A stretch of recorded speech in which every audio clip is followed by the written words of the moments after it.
Good morning, folks, and welcome to the Joe Mangiacotti Show on AM 830 WCRN. I am Joe Mangiacotti, 508-871-7000 to join the conversation. That's 508-871-7000. You can also text us on our text line, which is up and running at 617-297-8388.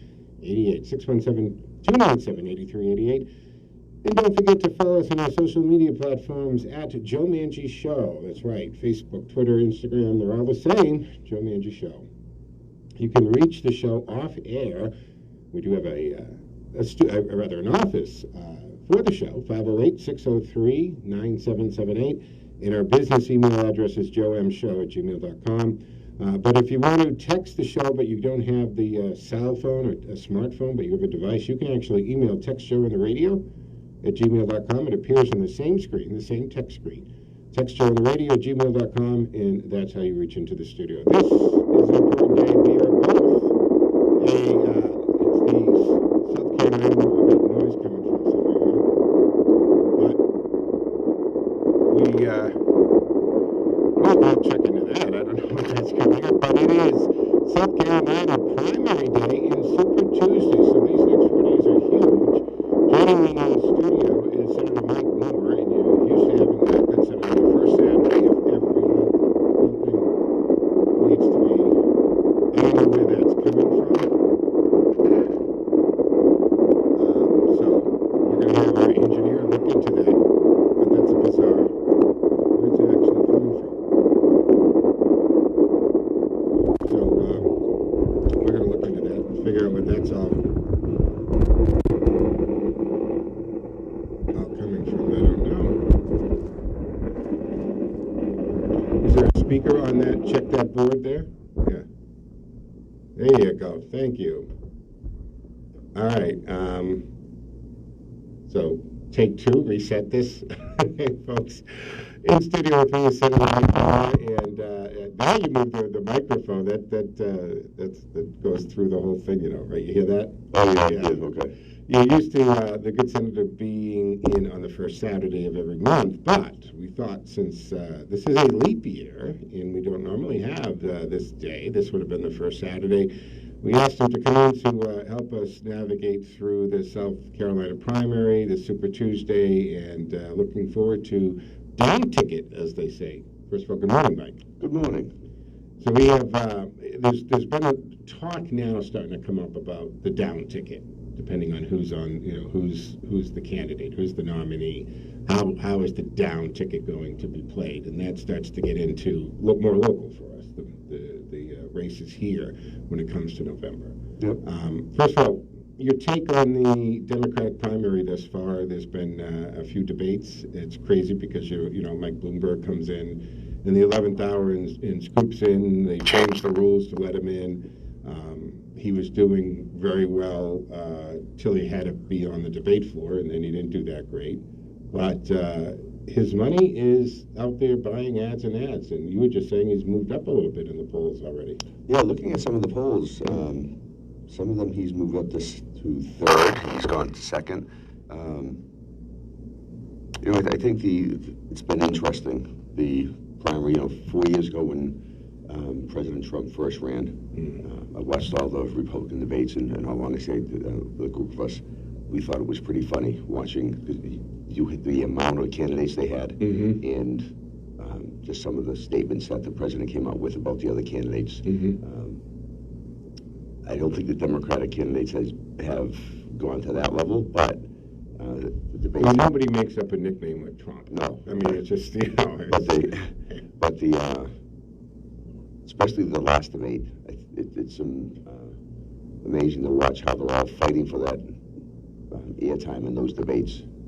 Oh, well, the last one, I mean, it was like school kids with the, Yeah, it really was. And actually, no, actually, the first, and I'm probably off not with the mainstream of this one, but I actually didn't think Bloomberg did as poorly as some of the talking heads said he did. Yes, he could have been more aggressive in trying to speak, but some of the points that he came out, if you just listen to a few of the points he made, the points were good. And he I has thought, charisma. Yeah, he's a 2x4. listen, I don't disagree with that, and he had to take his beating. Yeah. The first few minutes, but even the last debate, I think if you actually listen to some of the things he's saying, it can appeal to more mainstream America, the more moderate on the right and the left. So the question is that who do we have for candidate that's going to appeal to that? Right. I mean, all the polls right now have Senator Sanders ahead. Most of the polls have Senator Sanders ahead. Some have Biden ahead. But I don't know if Senator Sanders, Bernie Sanders, can really galvanize everyone when it comes time to the general election. All right. Here's the thing about Sanders. First of all, he's not even a registered Democrat. So this is a little, and I'm not an activist in the Democratic Party or the Republican Party, but I have to say, did you guys miss something there? I mean, should not the person trying to be the Democratic nomination at least have to be a registered Democrat? How does an independent run like this? I know the answer is, well, he doesn't run as an independent because he wouldn't have the structure of a major party, so he runs as a Democrat. But shouldn't the Democratic Party say, if you want to be running as for the president, you have to be a Democrat to be in the Democratic Party? Well, you should be a registered Democrat. If you're registered, so how does that happen? How does he get to not be that? Because, I mean, if you are elected, say you becomes president, right? I mean, you're automatically de facto head of the party, right? Trump is de facto head of the Republican Party. So you're going to have an independent, a non-registered Democrat, head of the Democratic Party?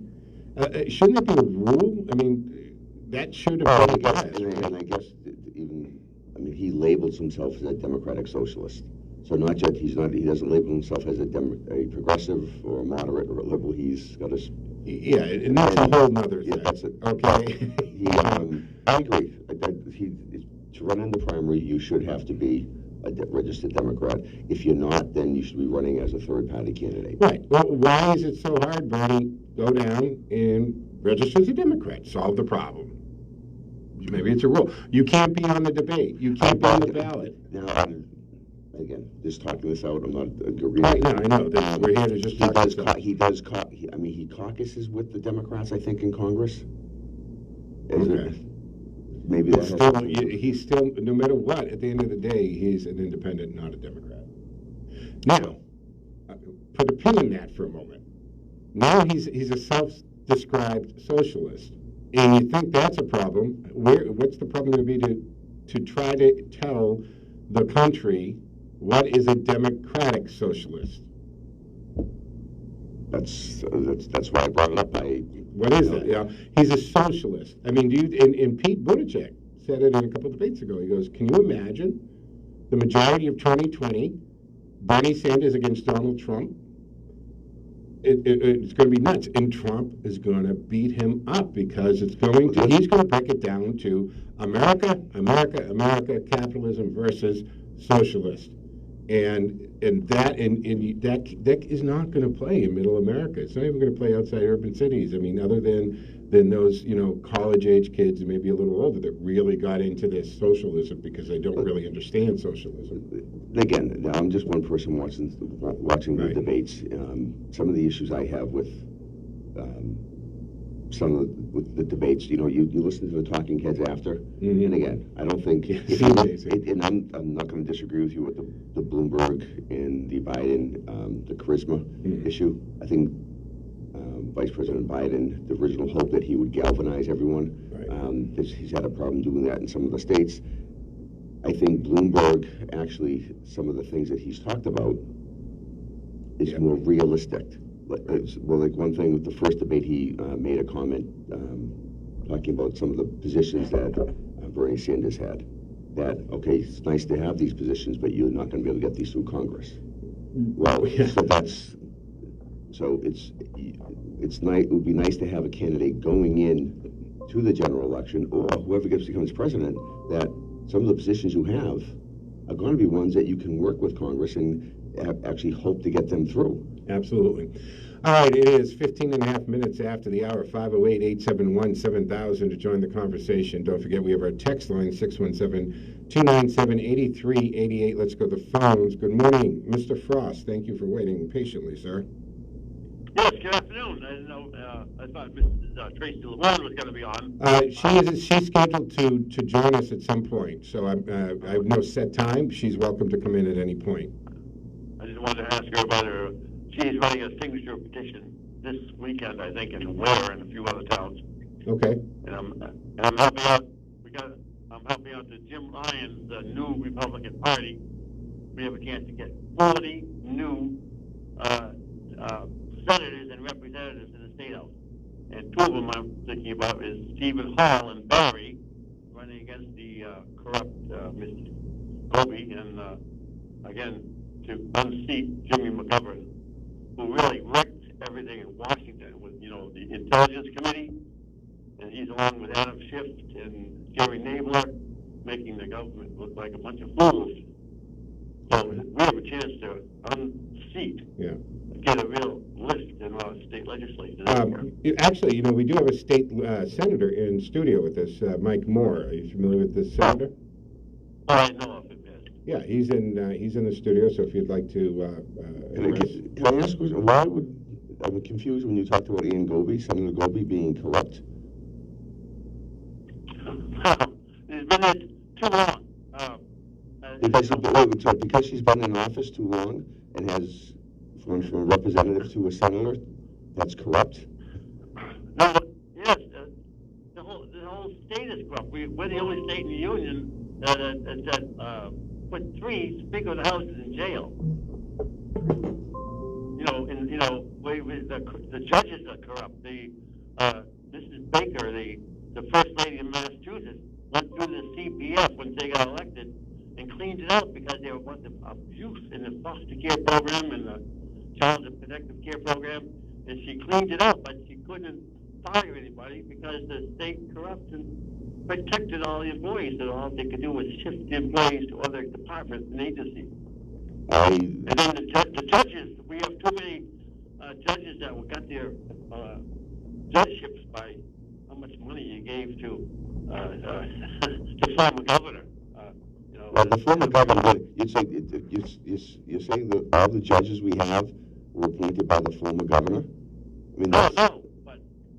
And as far as the DCF issue goes, that is not the case. It was proven in the Baker administration, along with support from the legislature, where we appropriated more financial resources, allowed them to hire over 200 more social workers, because the caseload of the social workers were double the national average. So there was never deemed to be corruption there. Well, let's give credit to the First Lady of Massachusetts. I give credit to the First Lady of Massachusetts, and I give credit to Governor Baker. He's worked well with some of his positions. He's got some great positions that I think actually are in line with Senator Goby, and I'm going to say myself and some other Democrats. And it's been a very good working relationship. We've seen a lot of positive results here in Massachusetts. But that doesn't mean we distort someone else's record. Senator Goby has done a very good job out there. She's never been accused of anything. There's never been any sort of corruption. I don't think it's appropriate to say someone that they're corrupt. That's the problem with politics today. It's okay to say that you think that somebody's ineffective, or that you don't agree with their politics, you don't like the policies that they put forward, the laws they support. But to throw a corrupt charge, I think there needs to be more there than that you don't think they're effective, right? To be fair, if she had been wrapped up in something, but to my knowledge, she never has been, right? Okay. So there's actually no allegations of any wrongdoing or corruption. You can, hey, she hasn't done this, this, and this, which I want done. She's ineffective. I don't like her policies. That's why you support another candidate or you run yourself. So I don't think it's fair to throw an accusation of corruption when there's no basis. Well, I've been down to my church group. I wish this senator would go out and visit our parishes and churches in your area. Go to St. Mary's and talk to them like they used to in the old days, and come to Christ the King, and come to St. Paul, and talk to the people. Because I've been down to the public hearing for especially the euthanasia, suicide, abortion, and the hearing remain, and listening to people like Kate Hogan and Lewis, and we have a senator, a lady senator from Shrewsbury, I forget her name. She's on the fence. She just can't pick her. There's not a lady senator from Shrewsbury, because I represent Shrewsbury. There's someone there. That's the representative, Hannah Kane. Representative, yeah. But the thing is, we need people who are definite in their opinion, and not always pulling in an armor, putting their finger to the wind and, Again, it's very unfair to be saying that the swing with the wind. These policy decisions that you're making are based on, sometimes it's based on scientific evidence and data that's being collected. Sometimes there's personal issues that it could be someone's faith and why they're voting for something, and sometimes it may not be. But to say someone's not sure because they're not sure is not appropriate. You should want someone this is the problem with politics, though. We want someone who's open-minded, that's going to listen to both sides. When you get elected, there's positions you can have before you're elected. And I've had some that, and then when I get elected and I get more information, your positions may evolve. And it's not flip-flopping, and that's the problem today. When someone's position evolves from point A to point D, they're accused of flip-flopping. So that makes it hard for an elected official, because just as you're saying, you go, someone who's not sure they're in the wind. That's unfair to someone who's trying to be open-minded and evaluate the information that's coming before them. And just so you know, I don't know of any piece of legislation that when it's filed, there's 6,500 bills this year. The bills that end up moving through, if you get a bill that's filed and passed as written, it's very unusual. Somewhere along the way, that bill's changing. And this is where, as an elected official, when that bill's first filed, you may be in support of that, and then during the process, there's an amendment filed and the language changes that takes your position, and you look at it and like, well, that's no longer the intent of why I supported this. But then if you change your position, you've got the public voters come back and say, oh, you're flip-flopping. You're not flip-flopping. You're evolving as the bill moves through, and the policy aspect of it may change. How do you fix that, right? Because a bill can get these riders put on it, and they're changed. And I understand that's the process. I guess my problem is that they put these, they attach things to bills that have nothing to do with the bill you voted on. Right? That's not Massachusetts. Okay. If you have a bill going through, the amendment has to be germane to the bill. Washington is a different process. So just if we have a bill going through that's on child care, you can't amend that bill to have something to do with auto insurance. It's got to be relative to germane to the main principles of that bill. But the process of Mr. Foster, what's that? Okay, I'll leave this open to you, the senator. We don't know you. You have to come to us.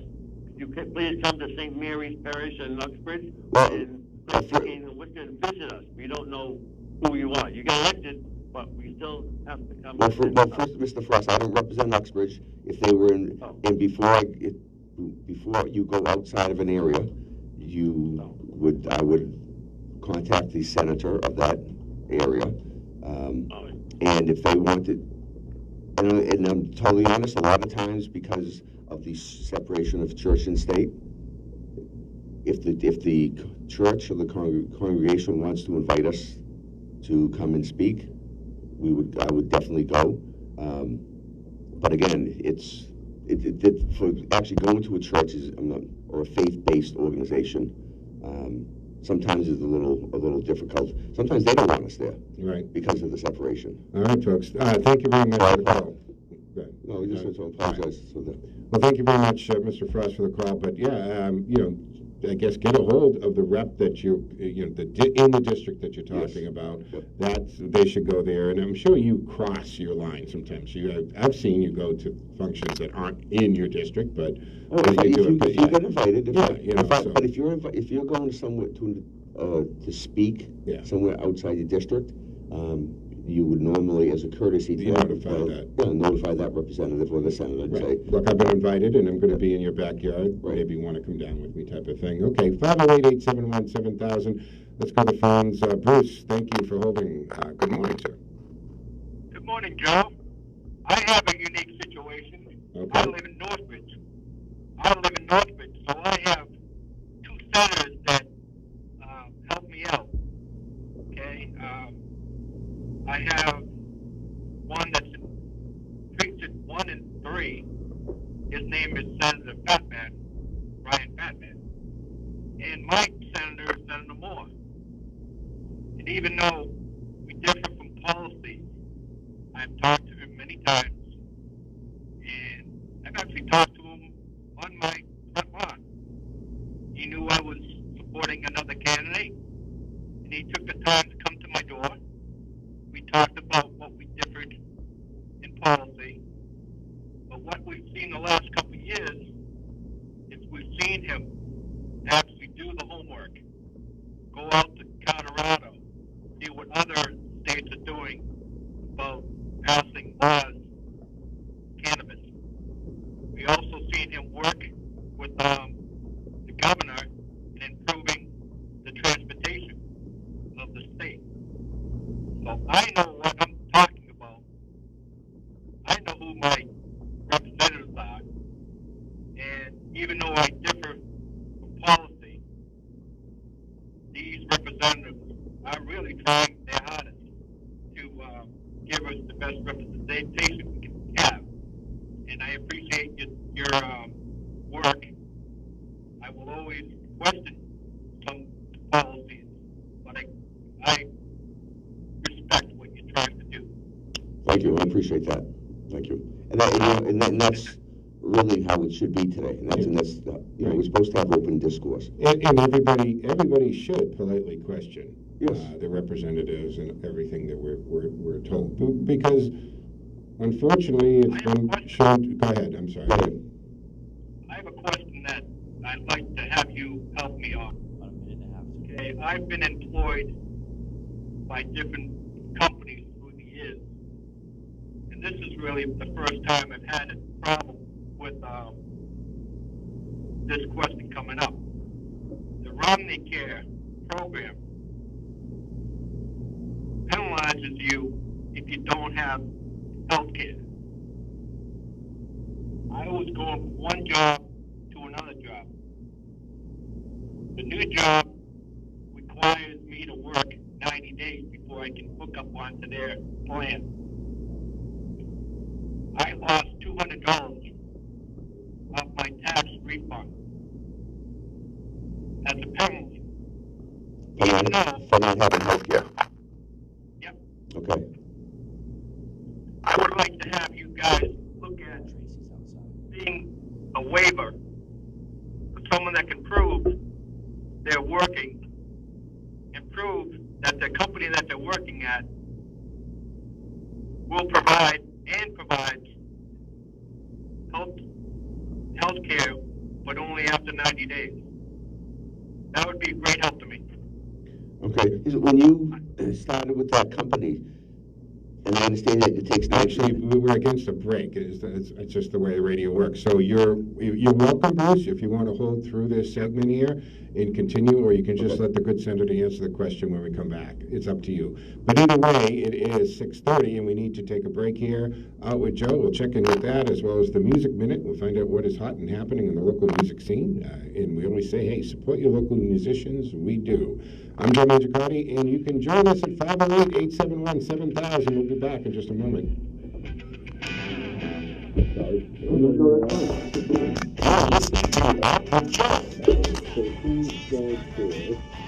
This edition of Out with Joe, brought to you by Lovvorn Cakes and White City Plaza in Shrewsbury. Joe travels to Millis, Mass. and for a fun night at Jasper Hill. BJ and his band play a nice variety of music from blues, root, and rock to Americana, soul, and country. Something for everyone, including originals, present a solid sound, and the music flows easily from these seasoned professionals. The music room was fun, even the diners from the other parts of the restaurant were coming in and dancing. They engaged the audience with stories of their years together and truly entertained the room. Check their Facebook page out and website for upcoming shows. That's listed on this post on the Out with Joe site. Out with Joe dined on a seafood risotto prepared by Chef Nick. It was delicious. Blend of shrimp, calamari, and scallops in a seafood Parmesan cheese sauce. With fresh broccolini and sun-dried tomatoes, cut into smaller pieces as not to distract from the seafood, but to complement the Flavors of the dish. We accompany that with a couple glasses of J. Lohr Chardonnay. Chef Nick likes to think outside of the box when it comes to his dishes. He does do classics well, but likes to put his own spin on things. He uses fresh ingredients and makes specials that delight the palate. He is a fairly new chef and is a welcomed addition to the staff. So if you're looking for a night of music, accompanied by a good meal in a beautifully refurbished Victorian mansion, look no further than Jasper Hill in Millis. The owners, Denise and John Tracy, love live music and get the best bands around. They have a combined 50 years in the food service business and care about their guests. Stop by and check it out for yourselves. They do parties and functions of all kinds there as well. It's time now to find out what is hot and happening in the local music scene, and to do that, we turn to Out with Joe music editor, Tina Marie Billing. Hey, Tina, good morning. Good morning, Joe. Here are my picks for live local music this weekend. Tonight, Fellowship of the King hits the stage at B-Man's 140 in Sterling. Roberta and the Guys debut at Millbury Old Time Inn in Millbury, and the Ben Cody Band rocks the Gardner Ale House in Gardner. Project Alice returns to Liz's Diamond in Hopedale, and Eclipse plays for you at Owen O'Leary's in Southborough. Scattershot is at Dante's at Fireflies in Marlborough, and Back to the 80s gets you dancing at Breakaway in Danvers. For Sunday, Neil and the Vipers hit the stage at the Lighthouse Bar at Twin River Casino in Lincoln, Rhode Island. Danielle Maraglia is the featured guest at the Grog and Newburyport for the Parker Wheeler and Friends Blues Party. And the Russo Brothers Jazz Quintet are at the Birch Tree Bread Company in Worcester. Start time 11 a.m. Amanda Cody is at the Greater Good Imperial Brewing Company in Worcester. And stop by Pete Henderson and Company's Sunday Blues Jam at the Jasper Hill in Millis. That's my Music Minute for the week, Joe. Now back to you. Thank you, Tina. Tina always has the 411 and all the fun. Don't forget to support your local musicians. We do. For more on dining and entertainment, click outwithjoe.com and follow us on social media at OutWithJoe. Out with Joe has been brought to you by Nothing Bundt Cakes in White City Plaza in Shrewsbury, on Facebook at Nothing Bundt Cakes Shrewsbury. You're listening to Out with Joe. Out with Joe. Have you heard of the hottest new bakery around? I know you heard about it right here. My friend Al has opened Nothing Bundt Cake in the White City Plaza in Shrewsbury. Nothing Bundt Cake is a bakery chain and is locally owned and operated by my friend Al. They have bundt cakes ranging from bite-sized to tiered, plus platters, candles, and cards. Stop by and check them out. Everything is baked from scratch and on site. Nothing beats a sweet surprise. And until you try one of Al's bundt cakes, you haven't tried a real bundt cake. Stop by and ask for Al. Tell him Joe told you to stop by. 98 Boston Turnpike, White City Plaza near Planet Fitness, Shrewsbury. And on Facebook as well, Nothing Bundt Cake Shrewsbury. This is Wes Oliver with Prestige Home Mortgage from Handling Change. I can help you with all of your residential mortgage needs, from a purchase to a refinance or even an estate buyout situation in the event of a family death. You can call or text me at 508-332-4171 or on the web at wesoliverteam.com. This is the Joe Mangiacotti Show. We are the show you want to know. It's time to talk to you. All right, folks, welcome back to the second half of the first hour of the Joe Mangiacotti Show here on the last day of February, leap year. So we have the 29th. And one of the reasons for that, that Senator Mike Moore is in studio. And what's interesting, you know that we do Politically Speaking the first Saturday of every month. And because of the leap year, this would normally have been the first Saturday, Senator. Yep. And I thought, well, let's ask Mike to come in anyway because we've got, of course, already going on or I think the polls open 7 or 8 in South Carolina. I'm not sure. I don't know. They're going to open within an hour and a half, 2 hours. They'll be open so that we'll have the South Carolina primary. And, of course, Super Tuesday is just a few days away. So this is going to be a fun, exciting few days, how it's all going to shape out. Also joining us in studio is Tracy Lovvorn, who is the candidate for, is it the 1st Worcester? No, it's Massachusetts Congressional District 2. District 2, okay. So District 2, currently held by James McGovern, and this is your second second time that you've run, and that's kind of par for the course. A lot of people run 1 or 2 times. I mean, I think Lincoln ran 3 times, right? For office before he got elected president. So, I mean, it happens. We can look back at that. So good luck with that. You're going to leave here because you got the signature part of it going on, right? Right. If anybody out there wants to come out, we're going to be in Ware. We're going to be at the Walmart and the Big Y in Ware. We're going to be at Hanford Market there in North Brookfield. And we're going to be at the Quabbin Center there in Barry. And we're going to try to shoot to be there between the hours of 10 and 4. All right. So stop by, do a signature, and if you can stand with us for a couple hours, that would be great. Need all the help we can get. All right. Well, I thought that what we would do today is talk about the Democratic candidates so far, the debates, the Super Tuesday. But before, when we went into the break, Bruce had set up a question for Senator Moore, and I need you to finish that thought before we move on because we had a break, guys. So, Bruce, you still there? Yep, still there. They didn't accept your proof of employment, even though you were waiting for the insurance to kick in? No. Okay. I got the document saying that I was 3 months out of date for insurance. Now I also started working for Amazon at the end of the year. Okay. So I was going without 6 months of no health care. Okay, so that I'd like to change because I don't think it's fair for me to be penalized if I'm fully employed. I agree. If you're working and you can't get the insurance because because of the regulations of the law that you have to wait 90 days, I don't think you should be either. If you could just go on the website and want to reach out to my office. I'll reach out to you. Okay, we can try to see. I can't promise you anything, but we will try to see what we can try to do. Contingency service. There you go. Yeah. Awesome. Thank you for that. But can I also thank you for answering my question? Oh, you're welcome. And I'd like to give a plug out to Tracy. Okay, Tracy's family is connected to my family. Her son went out with my niece. Oh, So is this Mr. Casey?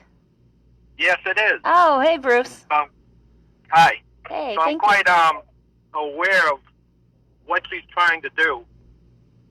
And even though some people don't agree with the policies of different parties, I fully endorse Tracy for running for office because I've actually had the opportunity and the pleasure of sitting down and talking about different issues through the years. Too bad the candidates couldn't do that with everybody, right? I mean, because that would really be, you'd be able to make a great decision if you could spend 20 minutes. Everybody, it's impossible to do that, which is why we try to offer, A, we have the debates, but B, shows like this exist. So there's an opportunity for candidates to come on. And there are a lot of shows out there that don't open their microphone to candidates. We do. We always have. For 13 years, the show has done that. And I want to thank you for letting me. I want to thank you for letting me have the opportunity to ask a very important question. You're welcome. That only just not. It affects me, but I can see it affecting a lot of people. Yeah. So can I? And the fact that you were employed, if the company the moment you were employed, if the company was able to provide you insurance at that point, you would have had it. Because you had to wait the 90 days, you should not be penalized for that. So I agree with you there. Okay, All right. thank you. Thank you, Bruce. Thank you, Bruce. All right. 508-871-7000 to join the conversation. Don't forget that we do have our text line up and running, and that is 617-297-8388. Text like you would anybody else. Like if you're going to say, hey, join me for a cigar down at the cigar bar, you can do that. You can also email textjoeontheradio@gmail.com. It appears on the same screen. And you can take us anywhere because we're live streaming on the TuneIn app. Just punch in WCRN, and there you are on any device. Now, Richard was on, Shane, but Richard hung up, let go. All right, Richard, sorry about that. If you had to do something or waiting too long, please call back. You're welcome to do so. But let's go to Mark. Good morning, sir. Thank you for waiting. Yeah, I told you your calls. What do you have, a guest on? Well, Senator Mike Moore's in studio, and Tracy Lovvorn, who is running for the Congressional 2nd, which is currently held by Jim McGovern right now. Tracy's going to be a candidate for that congressional seat this time around. Yeah, I told you call screener. I wanted to make a comment about this coronavirus. Oh, that's fine. Yeah, no, you're welcome to do that. Is that cool with your guest? Yeah, that's fine because I intended to touch on the coronavirus today anyway because I was literally on the panel yesterday, and from the time I was on the air here yesterday morning to now, I mean, we had a tick up in the number of cases in the United States in the last 24 hours. Mark, just so you know, the Senate and the House passed it, and the Senate passed a supplemental budget that contained $1.9 million to help public health buy equipment to detect the coronavirus and other support that they may need in the testing and surveillance of it. Groovy. What I wanted to touch upon was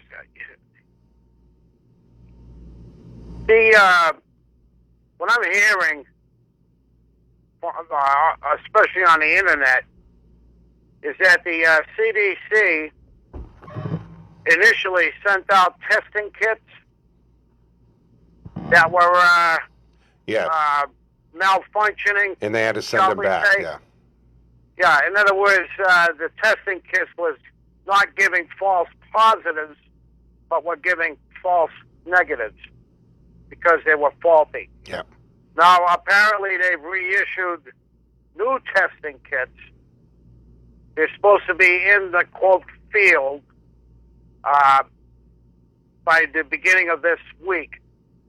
And I have a sneaking suspicion that with these new testing kits, you're going to see the positives increase. In other words, we're going to see more people who are testing positive rather than false negatives because of the faulty kits.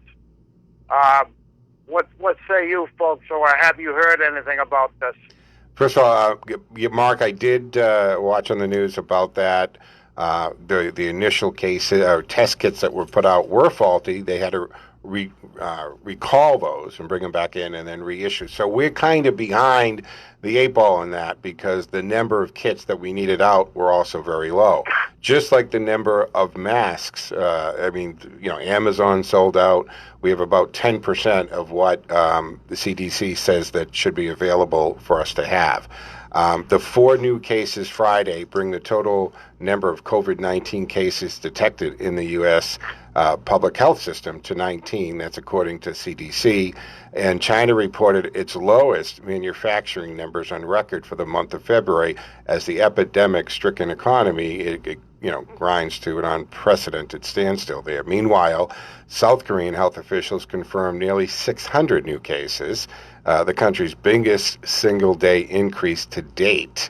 All right, Iran reported more than 200 new cases and 9 more deaths, giving the country the highest death toll from the virus outside of China.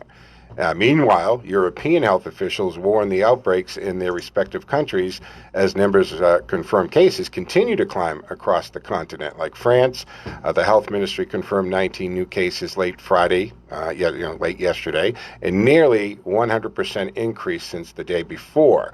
I think the issue is coming to, it's just common sense that we had people who it has such a long incubation period, and the older you are, the longer the incubation period is, right? That the older gentleman who died, it was a 21-day incubation period for that. So the detection, people were walking around with absolutely no symptoms.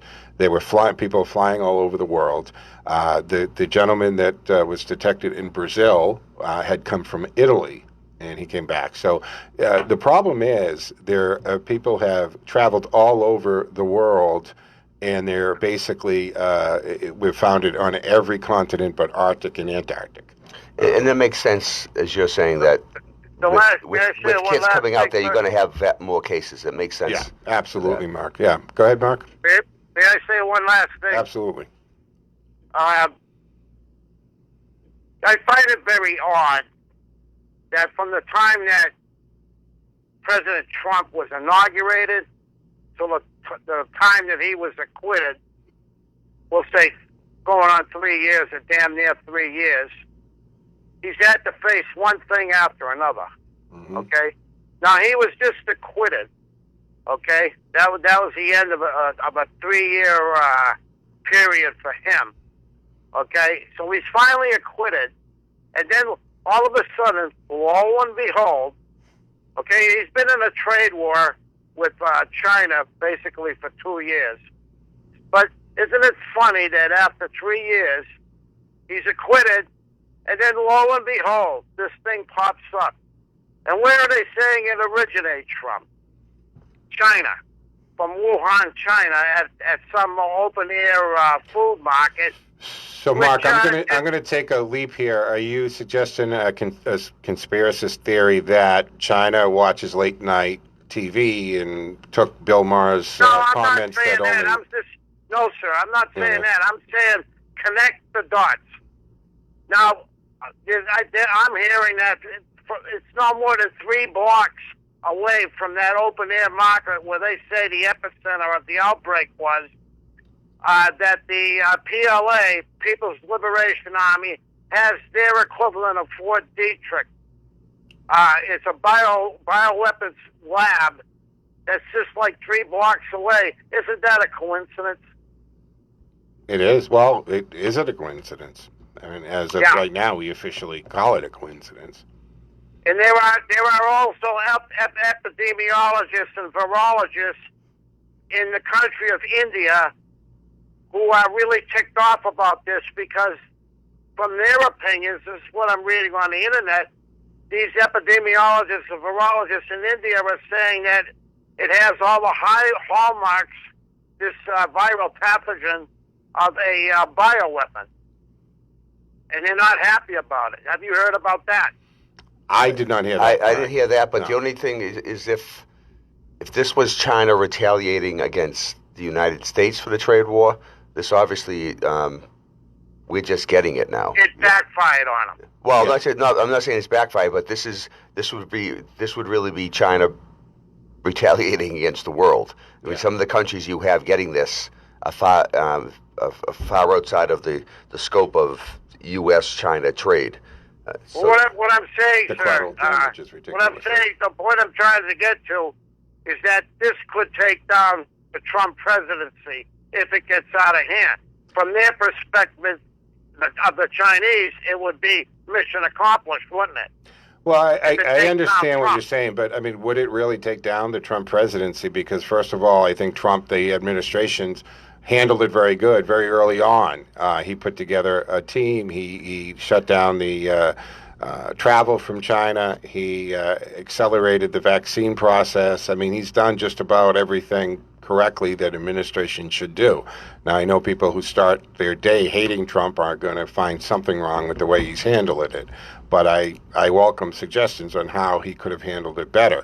He got criticism when he shut the travel down from China that he was racist for that, and there was a problem with that. But he did it, and a good thing he did do it because I think it absolutely slowed the movement of it. I also agree with how he handled the press conference, and he got criticism for going against the inevitable. I like the President of the United States to be reassuring and not to blow this out and cause the country to go into a panic. I like a guy who says it's not inevitable. If we do the right things, we can either stop or slow it so that it has the least effect on American citizens.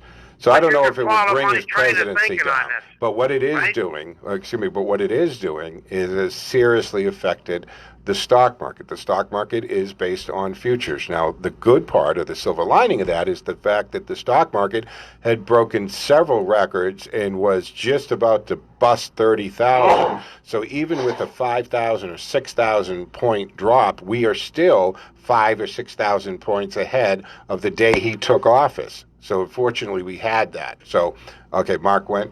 All right, Mark. Well, thank you for your call. So, I'm just kind of looking up some numbers, just to put it, things in perspective. Yeah. Please. General influenza virus gets 32 to 45 million flu illnesses a year. You get 14 million to 21 medical visits per year.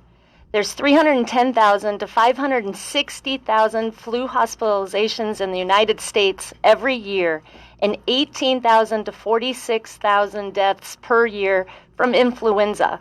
So we just need to take a breath. Take a breath. And, with and this, actually, and be precautious and do what we need to do. And the president and the people at that press conference said, follow those good things, Follow your protocols. Don't touch every railing. Wash your hands. Don't cough in people's face. Don't go out if you're not feeling good. All the things that we're told to do for the flu should be done here. And I even thought the president was kind of funny and he is kind of funny if you look at some of the stuff he said. I know he doesn't get credit for that, but even he was made fun of the fact that he's a little bit of a germaphobe and washes his hands 1 million times a day. And he said, hey, and then you wash your hands. And I know you heard I do that quite a bit. But we all should be washing our hands a few times a day because. It's universal. In healthcare, I'm in healthcare, and we're taught universal precautions, and you treat everybody the as same. If they're infected. And treat everybody because everybody's got something. And don't forget, a lot of the countries where this is impacting so greatly, they do not have the same standards that we do. No. The hygiene levels, that, like you said, the open markets. Thank goodness we do have, some of the regulations and things in place already. It doesn't mean we don't need to be cautious, for sure.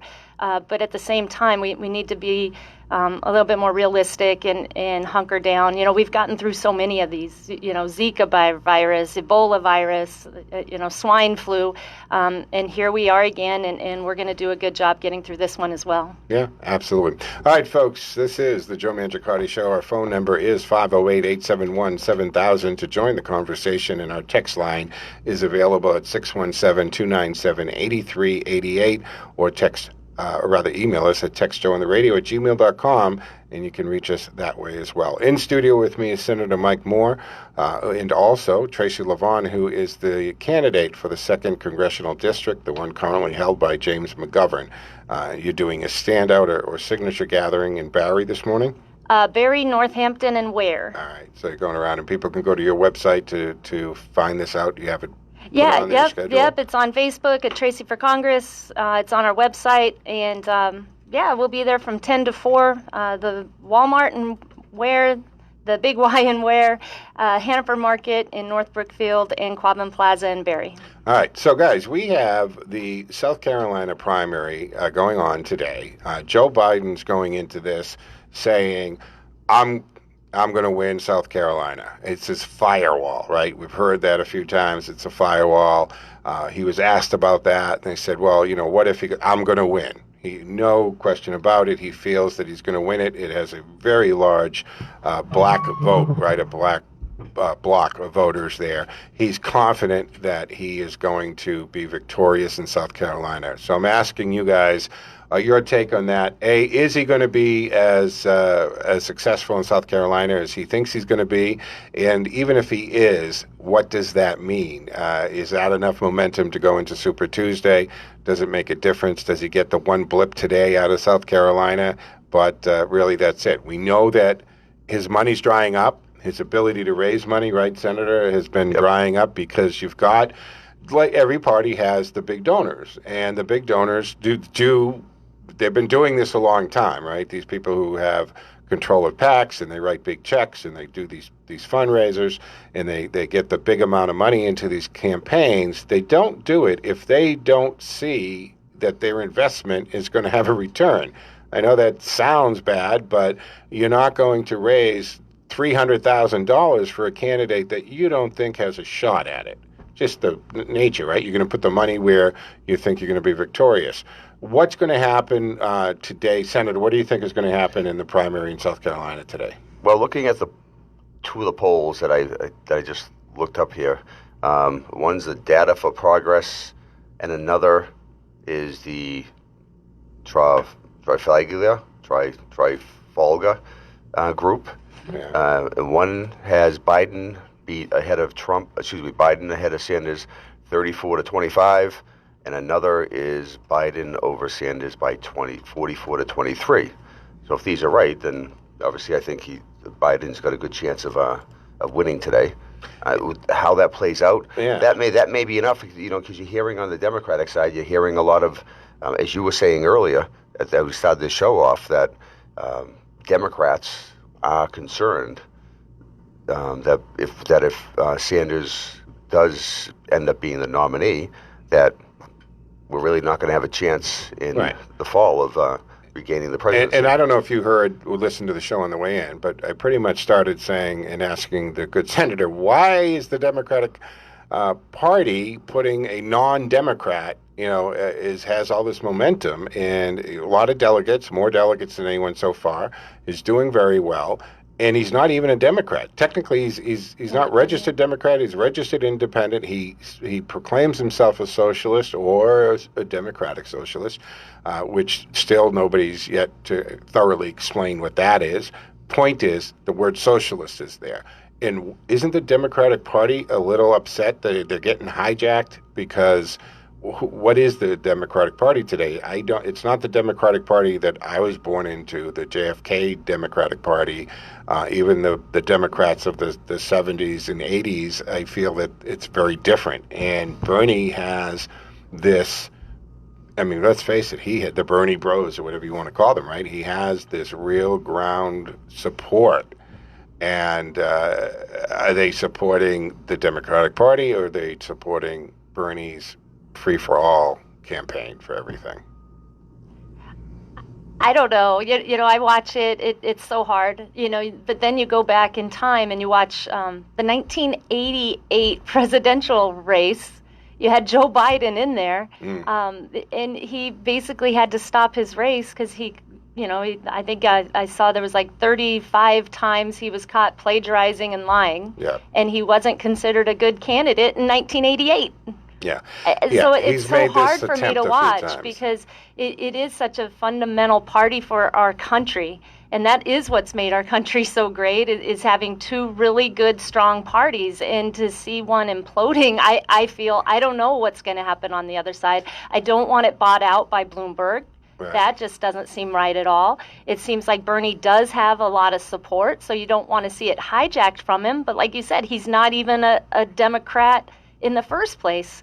So I'm concerned with what's going on. I think Super Tuesday is going to just be huge, obviously, and that's right in our backyard. Well, after Tuesday, we'll narrow down the field a little bit there. Now, as far as Biden goes, too, and I'm not being mean-spirited here or trying to be a jerk about this, but I think there's a serious discussion to say, and a week ago, I was defending Joe Biden when it was brought up on one of the panels I was on that he said he thought he was an Iowa instead of Ohio or something like that. And I said, we've all done, I've done that, you misspeak. But over the last week, he thought he was running for the Senate and not the presidency, and there's been a lot of things. So again, I'm not trying to be a jerk about this, but there's got to be some concern that if there's not some cognitive deterioration here, and you need to be on your game as president. 1 minute to break.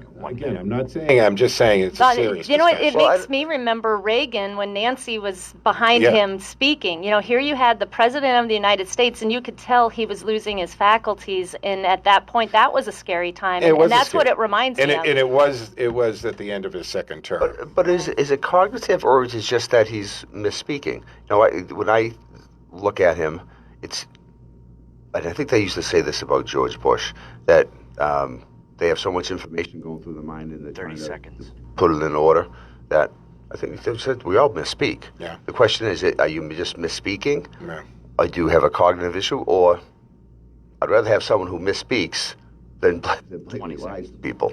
Yeah. All right, folks. Well, it's 59 and a half minutes after the hour, so we're going to have to take a break here for news at the top of the hour, and we'll continue with Senator Mike Moore and Tracy Lovvorn, candidate for the Worcester, or rather the second Congressional 5 seconds. Worcester, the one held by Jim McGovern at the moment.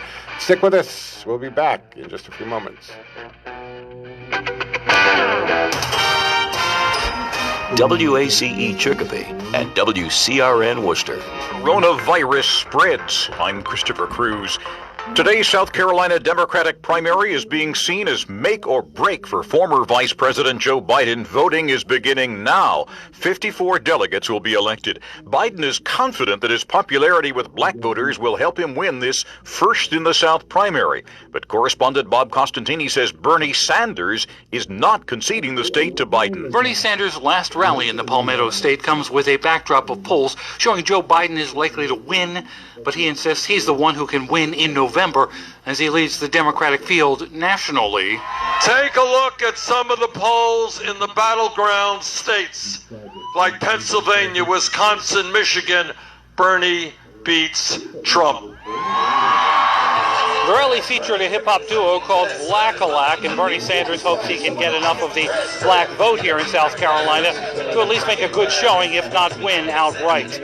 Bob Costantini, Columbia, South Carolina. In a few days, 14 states and 1 U.S. territory vote on Super Tuesday. More than 80,000 people worldwide have now been infected with the coronavirus, and today China said manufacturing has dropped sharply. The Japanese government is working hard to stop the spread of the virus, says correspondent Blake Essig in Tokyo. Rugby, soccer games postponed.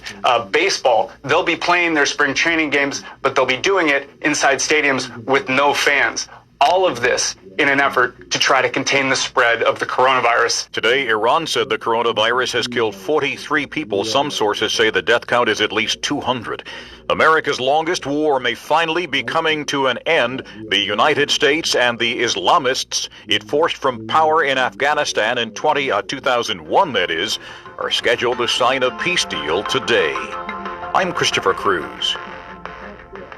This is a special alert to all Americans who own a vehicle with less than 200,000 miles with an auto warranty about to expire or with no warranty coverage at all. Due to a decline in the economy, Protect My Car is announcing a low-cost extended service plan that is now available to the public to save any driver out-of-pocket expenses on auto repairs. Call now to find out how you can pay nothing for auto repairs. Yes, you heard that correctly. Pay nothing for auto repairs. An open phone line has been established for all drivers to call for a free quick quote. Call 800-338-8623 now. Drivers who are covered by Protect My Car will not have to pay for a covered repair bill again. This auto coverage is at an all-time low, much lower than what dealerships are charging. Additionally, drivers who activate this auto coverage today will also receive free roadside assistance, free towing, and free car rental at no additional cost. Call Protect My Car for your free quick quote today. 800-338-8623. 800-338-8623. What do you have to lose? Again, 800-338-8623.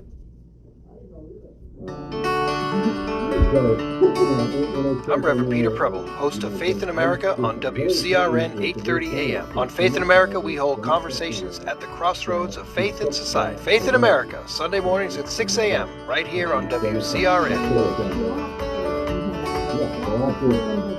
I want to tell you what Cantiani Insurance has been able to do for me and Teddy. We stopped in to see Paul Sr. and the great staff at 318 Plantation Street. They've been handling my car and business insurance for years. Teddy was making his way around the office, and they let me know. They now offer pet insurance. For a fraction of what one visit to the vet was for Teddy, they could cover him for a whole year. I know you treat your furry family members like any other family member, and as well as I do Teddy. The professional staff at Cantiani Cantiani's has been providing courteous service for over 40 years, with integrity and personalized service, making sure that your insurance actually protects you and your family. With 2 locations, the 318 Plantation Street in Worcester and East Douglas Insurance Agency, located at 306 Main Street in Douglas. For home, auto, business insurance, and now pet insurance, click CantianiAgency.com or call 508-791-2088. 508-791-2088.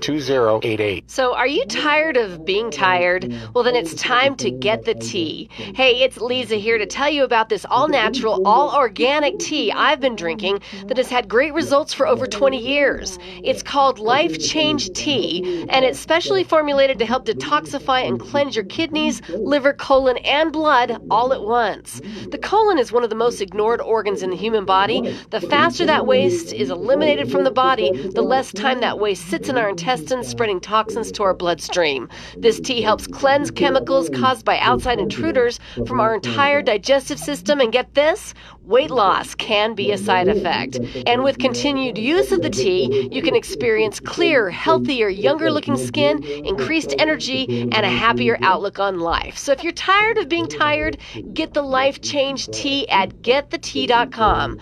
That's getthetea.com, and like me, you'll be glad you did.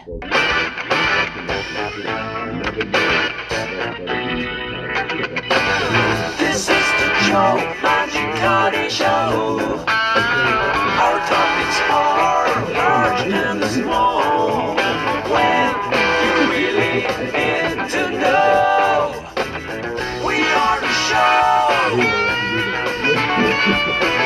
You want to know? It's time to talk to you.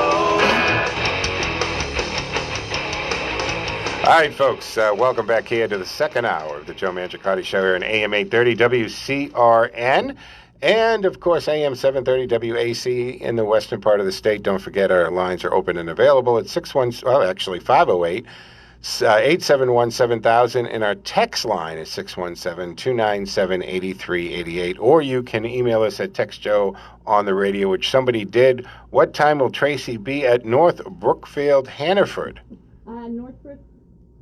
North Brookfield, Hannaford. I am going to be there by 10 o'clock, and I'll be there from 10 till about 12 before I head out to Ware. And they can go on your website or Facebook page to check out. Yeah, we have the website.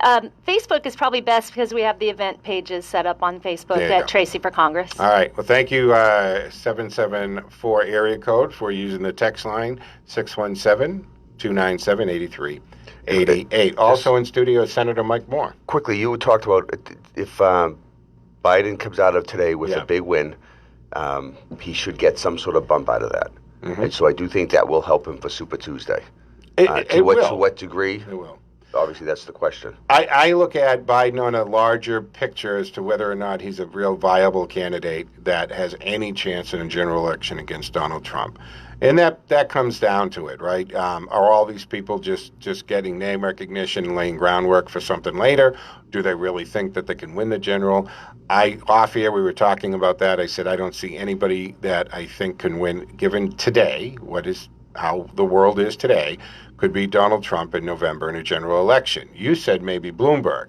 Because I actually think Bloomberg could draw from the moderate Democrat to moderate Republican. It's a benefit, but it's also a negative for him that, yes, he was a Republican at one point. And then a Libertarian.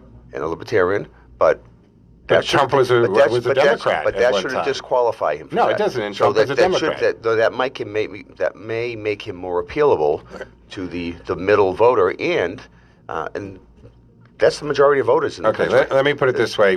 I'll talk in terms of a short attention span for the typical American here. You've got two old white billionaires who running against each other, let's say, right? One, a big billionaire and a little billionaire, but for us, a B is a B. Do we know the difference between $4 billion and $60 billion? I don't. Do I know the difference between a millionaire and a billionaire? Exactly, right? So it's irrelevant to us. But who is the most relatable? Trump has always been able to relate to the blue-collar workers. He's always been able to relate to Joe Sixpack type of thing. For whatever that special power is, he's always been able to do that. Bloomberg isn't coming off as that. I mean, when he used words like servants and when he talks to his mother and stuff, I mean, it just, it doesn't really sit But it's well. yet to be seen. When Trump first started running, everyone was like, "Oh, he can't win. He can't win." Well, he ended up winning. Now Bloomberg. Yeah, but everybody just jumped not everybody on the there were people out there saying, including me, who saying he could win. So not everybody was saying that. And I was also saying the polls were absolutely off because before he was running, and I'm on tape saying it, people, that the polls are wrong because you got people who will not admit to anybody that they're voting for Trump, and they're asking the wrong people, and people who have never been interviewed for or questioned on a poll because they have never voted before. And that's exactly what happened. People said one thing out here and said nothing, went in, pulled the lever for Trump, and people who either hadn't voted for cycles or ever came out and voted for Trump in 2016. And that's how he won. If I'm a Democrat, too, I would be kind of concerned because where did Mike even come from? Everybody else worked so hard to get where they're at, and then he just bought his way in. And they changed the rules to let and him that on was, the, and that's what their whole platform that they're running on is against. I don't people talk about buying his way in.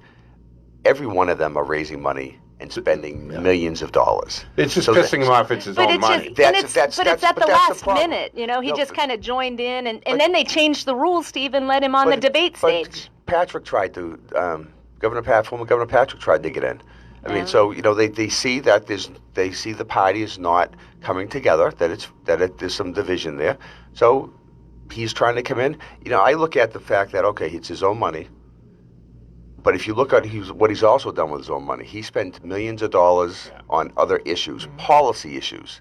So and other candidates. And other candidates. What do you say? He bought other candidates? Yeah, he went for that slip. He went and said, I bought, donated to those. It's 10.5 minutes after the hour, folks, and I want to remind everybody that tomorrow morning at 6 o'clock, Cameo Media will launch a new show called Faith in America, hosted by Reverend Peter Preble. It'll be every Sunday morning, 6 to 7 o'clock. And joining us now via the telephone is Reverend Peter Preble, who will be sitting with me tomorrow morning at 6 a.m. as we kick off the debut show of Faith in America. Good morning, Reverend Pete. Good morning. How is everybody? Good. We've got Tracy Lovvorn in studio and Senator Mike Moore in studio with us. And we're just kind of chatting about Super Tuesday coming up and, of course, the South Carolina primary. And before we get into that, I just want to say, congratulations. I'm looking forward to tomorrow morning. I hope you're excited and ready to kick off Faith in America. I'm very excited. I don't know how it's going to be at 6 o'clock in the morning to be live in the studio, but we're going to give it a whack. We mainline a little caffeine into you as you come in. Don't worry, Reverend. We got you hooked up. Reverend, the first few times I was racing in here just to get here on time. Yeah. And there was even one time where you overslept, right? Yes. And I'm texting him, hey, you on your way? And he's saying, on my way to what? What are you talking about? So you will get used to it.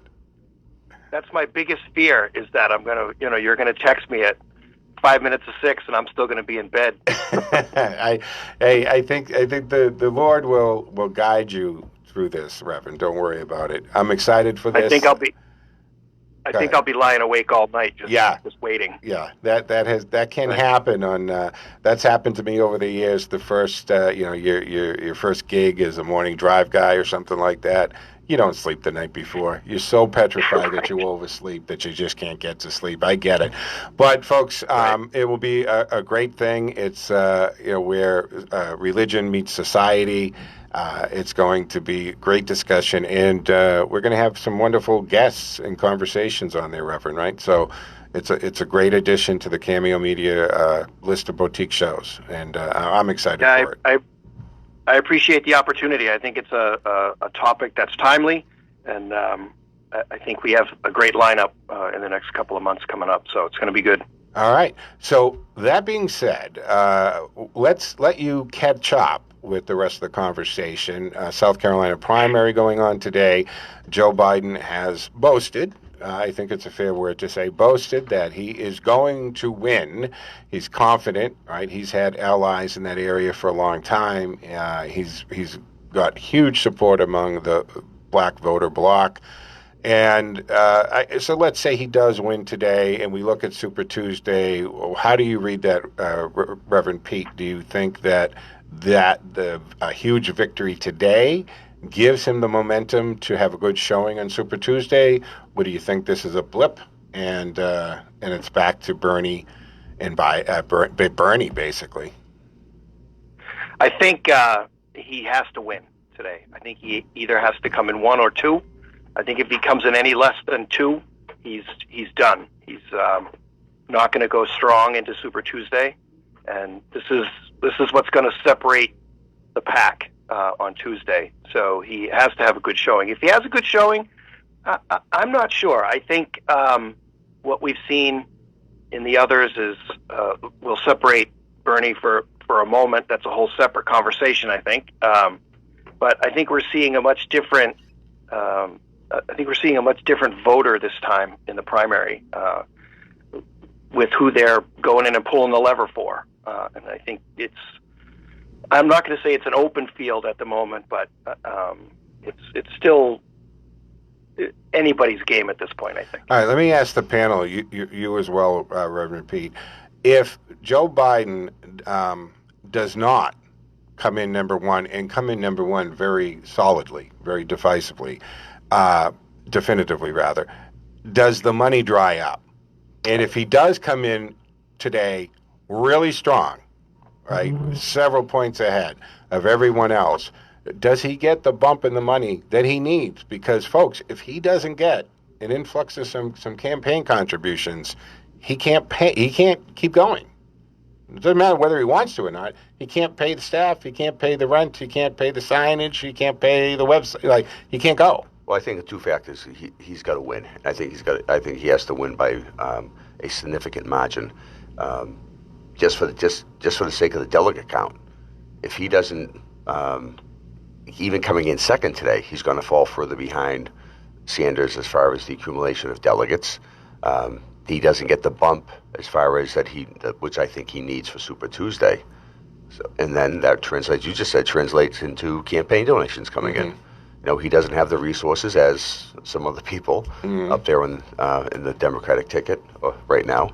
So I think he needs this today. And he's got to win by a significant showing to show that he can garner more of a broad-based voter. Guys, does anyone drop out after today's primary and not even bother going into Super Tuesday? The Elizabeth Warren, Amy Klobuchar, Pete Buttigieg. Does anybody wrap it up before Tuesday, or are they going to, I'm going to hold on the 4 days no matter how bad I show today? I think they're going to hold on till Tuesday. Yeah. But so Tuesday will be the thinning of the herd, you think? Yeah, I think so. And I don't think we're going to see Joe go away no matter what, just because I think too many people, like I watch him on stage and sometimes he'll be a little off base of what he's saying, but everyone up there respects him. And it's almost like nobody wants him to go away. It's like they might not want him to be president, but they don't. He's like the old guard. I don't know how to describe it, but there's a lot of respect for him in the party. Well, 38 Senate, right? 8 years as vice president, and he's been around. I mean, he's got his Democratic stripes, right? I mean, he is Joe Biden. Yeah, we maybe don't want him going in the general. He's not going to win against Trump, so we don't want to lose again. But he's paid his Democratic dues. Yeah, and I don't think anybody wants to see him trounced. Well, that's the other thing. And again, when I was saying earlier, I don't think that he can. I'm not saying this coming from. I'm saying it. I just don't think he can, at his age and so forth, can handle this. There are young 77-year-olds and 78-year-olds, and there's older 78-year-olds. We all know that, right? We meet people, how old are you? 83. And you're, oh my God, I would have thought you were like 63, right? We met those people. And we also meet the people, oh, you're 55? I thought you were about 68. I mean, we got those people too, right? So that, they're out there. I just don't think that it's time. But, he's been around a long time. I would think that somebody in his family or somebody close to his campaign would have said, when he didn't run in 2016, right, when he said he's not going to coming out of the 8 years of president. He even said it on one of the late night talk shows. He goes, now that I'm not running, I'm the best candidate out there. And I think that it would have been good for him to become that elder statesman and just that person and not muck up it. And the thing about it is, what do they say the difference between a politician and a statesman is time. And I think that Joe could have been very influential and powerful in the Democratic Party if he remained former Vice President Biden. I think he's got too much experience. If he sees that he's not a viable candidate to win the nomination, I don't think he's going to hang around in there. One, because of his age, the time commitment that's involved. I don't see him hanging around. I think he'll. I think a lot of candidates should, if they realize that they're not going to be able to obtain the delegate counts, they really should at that point evaluate why waste their time, their supporters' time, trying to win something they can't win. So, but when Joe first ran, his numbers or popularity ratings were so high, and we've seen this so many times, that when your numbers are that high, the only place you have to go with those numbers are down. So it's the popularity before you become a candidate is always, I shouldn't say always, but when you get someone of his stature is always there. But then after they get into the race, you become subject to attack. And we've seen it this end. I think we've seen this before. The person who starts off at the top very rarely finishes at the top, right? The person who comes out early on in the race at the top ends up at the bottom. On both sides. I think it's just, it's something to watch. But I think, viability equals money, right? So if you're not a viable candidate, people are not going to give you money no matter who you are. So a strong showing today, a strong showing coming out of Super Tuesday is what really they all need to keep going. But what needs to happen soon is they need to start solidifying their support behind one person, because standing on the stage sniping at each other does nothing on either side to bring anybody together, right? So there needs to be this point where someone says, all right, kids, everybody out of the pool except one person, and this is who we're getting behind. Yeah. Let me ask That's just my opinion. And just my opinion, nobody asked. Just my opinion, as they used to say, right? let me ask this to everybody. Is there anybody up there that you think is already or should start positioning themselves as a vice presidential candidate? Anybody that should be on the short list? I think, my personal opinion, again, no one's asked, but it's my show, so I get to say it, is I think Elizabeth Warren has realized she's never going to win the presidency this time, probably ever, but she wouldn't mind being the first female vice president. I think the problem we have, didn't Bernie come out and say, if Bernie is going to be the nominee, and if he were to win, didn't he already come out and say he wouldn't pick a vice president unless they agree philosophically with him?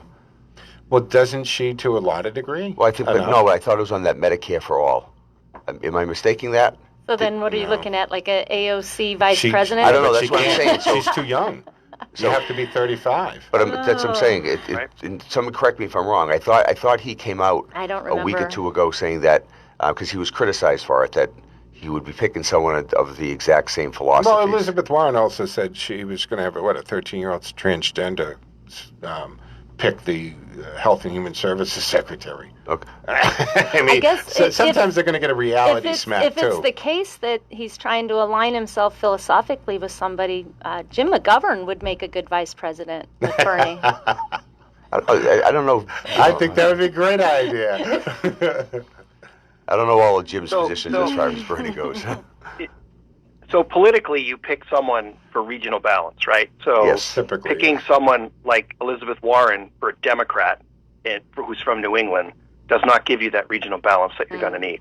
No, and my personal opinion would be not to do that, because I think she's, a bright, I'm saying this in a sort of a philosophical way, a bright light that might overshine the top of the ticket, right? So people might be thinking, well, maybe it would be better if we flip this around. So I think someone like a Klobuchar or somebody like that. I was just thinking the exact same thing. Towards the bottom of the pack, but sort of more of a moderate Kind so of to what speak. Pence did to Trump, kind of. Yeah, yeah. And I don't disagree with you there if you're looking at the regional basis, but again, I am going to go back to the statement that he made. So if So in who fact, would that be? that's a good question. So if in fact, if I am correct on that, and he does hold to that philosophy, that would knock her out of the block. That's true. Now, originally, I've been thinking Buttigieg is someone that he would possibly And they do consider. align quite a bit.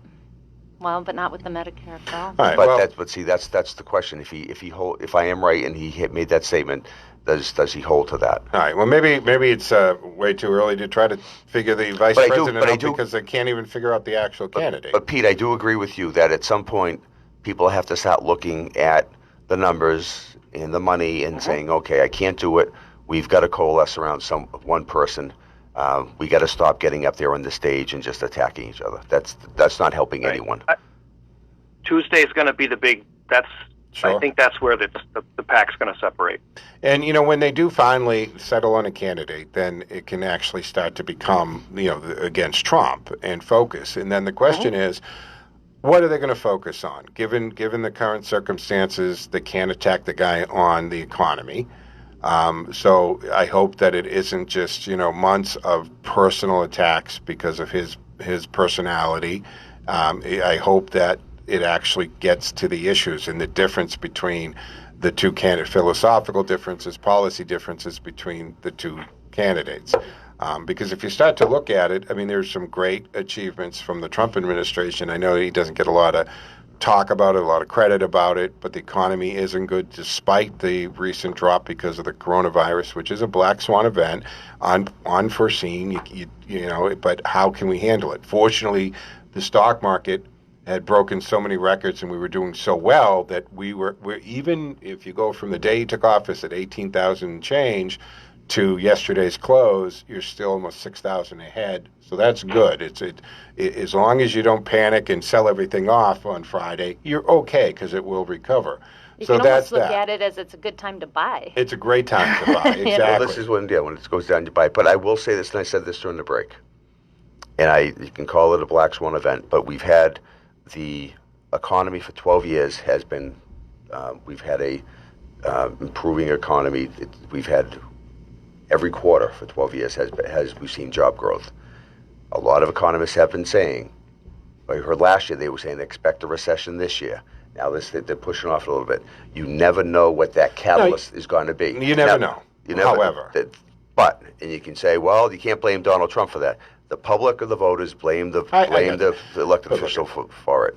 But Senator, look, we had not only and even if you go along with that, I mean, people do remember. I hope they remember that the prior administration said we'll never have GDP over 2%. That we'll never have over 1.5% actually, and that there's no magic wand and all of this. Then the tax cuts came in. Then we had two huge trade agreements: the USMCA and Phase 1 of the China, which is going to boost the economy again. It was like putting life back into it, and we've seen all kinds of revenue. Right, we've seen equality in the tariffs. We've seen. But you've also have at that point, you've got when the previous administration was in, they're bankrupting the future of this country or we're bankrupting our kids because of the expansion of the deficit. Well, the deficit's now increased. Yeah. That hasn't seen a reduction. So where's all that conversation about this fiscal responsibility and controlling the deficit? It's only grown. Well, the best way to fix the deficit is to have a robust economy with a lot of revenue.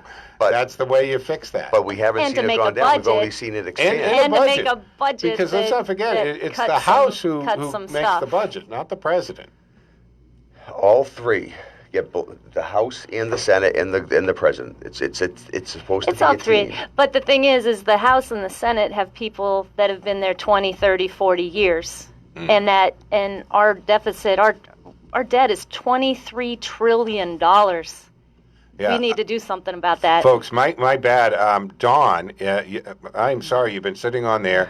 Let me bring you in, and of course you can stay and continue on because my bad in looking at my two guests and not looking at my call screen. So, Don, good morning, sir. You're on with Senator Mike Moore and Tracy Lovvorn.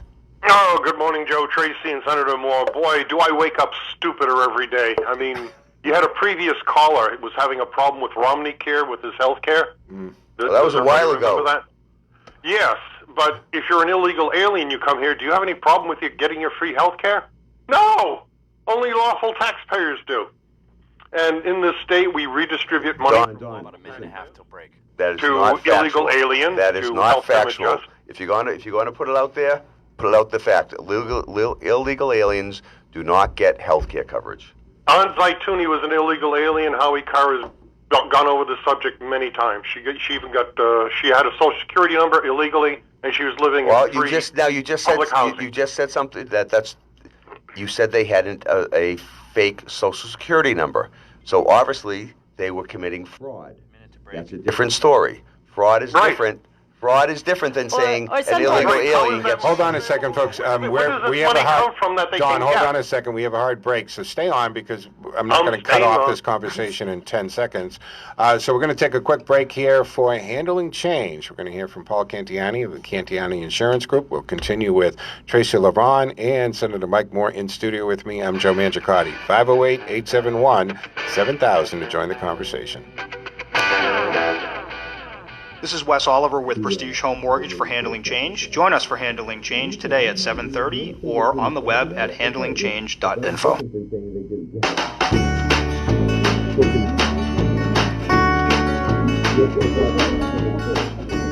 Good morning and welcome to Handling Change from the Cantiani Insurance Studios. I'm Joe Mangiacotti, and Paul Cantiani Jr. of the Cantiani Agency joins us this week. Protecting your home, auto, business, and possessions can be challenging, but Paul can help you handle those challenges. Good morning, Paul. Good morning, Joe. How are you? Excellent. Thanks for taking some time and joining us here on Handling Change. I know you're a busy guy. Thank you for having me. And you wanted to tackle condos this week, which is, I think, a really great idea because we're seeing such an influx of condos being built and conversions. Ton of conversions. A lot of the multi-families in the city over the last 5 to 10 years have been converted and subdivided into condos, basically. Each apartment in the multi-family has been subdivided and made into a condo that consumers are buying as a condo. Let's get back to talking about that in a second, but first, tell me the difference between insuring a condo versus a single-family home. Condos are a little more complex. With insuring a condo that you're purchasing, you have what's called an HO6 policy that's going to cover the interior permanent fixtures in the unit, walls, flooring, cabinets, anything permanently attached. And you're also going to have the opportunity to insure your personal effects in there, such as furniture and TVs and all that fun stuff. Jewelry, clothing. Yep, jewelry, clothing, even appliances, anything that's not permanently attached in the unit. So when you get insurance for a condo, you're on your individual policy, you protect everything from the wall inside and the interior. But do you need to get a policy for the building itself, or is that handled by the association? So generally the association already has what's called a master condo insurance policy in effect. Depending on how the condo bylaws read for the association, those master condo insurance policies can cover the exterior of the building only, or can also cover the exterior and or interior as well. So depending how the bylaws read out is depending on how the master condo insurance is going to respond in the event of a situation happening. So if you're looking at a condo, Paul, you should be asking for this master policy. That's huge. As a buyer of a condo that is looking into buying a condo, I would request the master condo insurance policy as well as the condo bylaws. And those can normally be obtained from your attorney that you're working with in the transaction or the management company that handles the association. So is there a minimum coverage that you need to have in place to buy a condo? Normally the banks, if they require you to have an HO6 policy for the inside of the unit, they require 20% of the loan, the purchase price of the property. But I always recommend a minimum to cover up to the master policy deductible. So if the master insurance policy has a $25,000 deductible, you want to make sure you're insuring at least up to that amount for your interior unit policy. So a lot of these conversions that we've seen, these 3-deckers be changed into condos, any pitfalls there? A lot, unfortunately. Really? Yeah.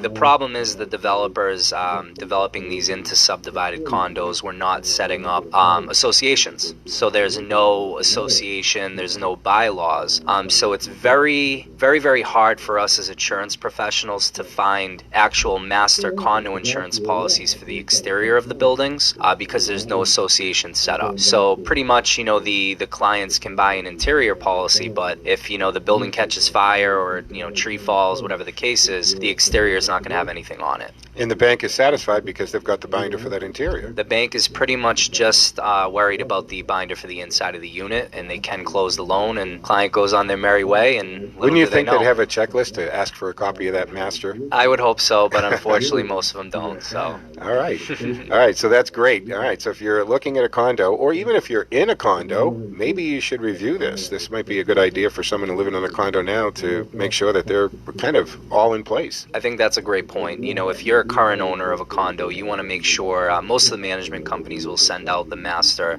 insurance policies yearly when they renew. I think that's very important for you to review, and if they don't send that to you, make sure you have a copy of that master condo insurance as well as the bylaws. And for our existing clients, we're more than happy to review those items for you and advise you on everything. All right, Paul. Thanks for joining us on Handling Change. My pleasure, Joe. Thank you for having me again. Thank you for joining us for Handling Change from the Cantiani Insurance Studios. Join us each week at 7:30 as we give you the tools to handle the changes in your life. Visit us at handlingchange.info, follow us at Talking Change for You, and contact us at handlechange@gmail.com. You can find Cantiani Insurance Agency online at cantianiagency.com or call them at 508-791-2088. For Paul, I'm Joe Mangiacotti. Let's get back to Conservatively Speaking. This is the Joe Mangiacotti. All right, coming back. We are the show you want to know. It's time to talk to Joe.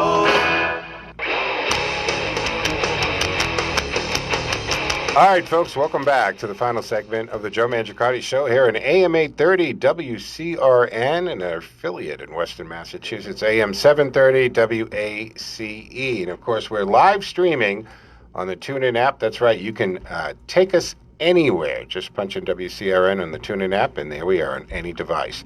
You can join the conversation at 508-871-7000, 508-871-7000, or you can also text us on a text line at 617-297-8388, or email us at Text Joe on the Radio. It's the same screen. Pretty cool how that works out. In studio with me is Senator Mike Moore and Tracy Lovvorn, who's running for the 2nd Congressional District in Worcester, currently occupied by Jim McGovern.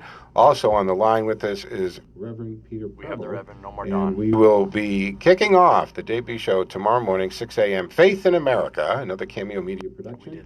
And Reverend Peter Preble will come your way every week to where he intersects religion with society.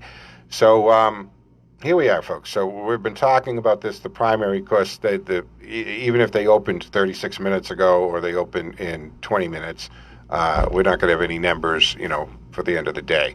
I think we all agree that Joe Biden needs an incredible, bounce today coming out of it. If he doesn't get that huge bounce coming out of it, he's not going to have the money to continue, and he's not going to have the ability to raise the money that he needs.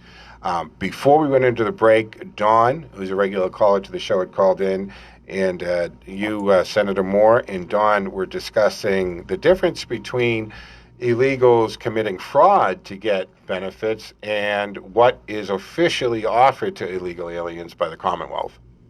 So finish your thought on that. Oh, I'm just saying we should be clear that it's not offered out. If they're committing fraud, then they're committing a crime. So if they are getting it by an illegal means, you can't come back on government and say, well, you're giving this away to them. Well, but you can't come back on government and say, how come you're allowing, everybody knows it's happening. We all know it's happening. I know that I can take you down in Worcester and show you where fraud's being committed and bodegas all up and down the street and people who are selling the Social Security numbers. So we know it exists. The government knows it exists. Why don't we do more about it's all fixing that? Well, one, I've had people call my office and whether it's unemployment fraud or it's some other fraud, and they'll say, oh, I know this person doing this. I'll say, okay, well, here's the number. Call this number and report it. Oh, I don't want to be the person to do it. Well, you're the person that has to call because you're the one who has witnessed it. Mm-hmm. So. But do we have? And then there's also the process whether we have the technology to identify. If you look, I know fraud exists, but if you look where we are today, from where we were 30 years ago, when people just got sent that paper check and cashed it, and there was no control. Gradually, with technology, we've actually been able to reduce the amount of fraud. Now, maybe gradually with technology, we've been able to reduce the amount of fraud. It may have allowed for other means of fraud for them to perpetrate the fraud. But it's being able to identify that. Like you were saying, certain people who are citizens that live in territories were selling their Social Security number. Well, okay,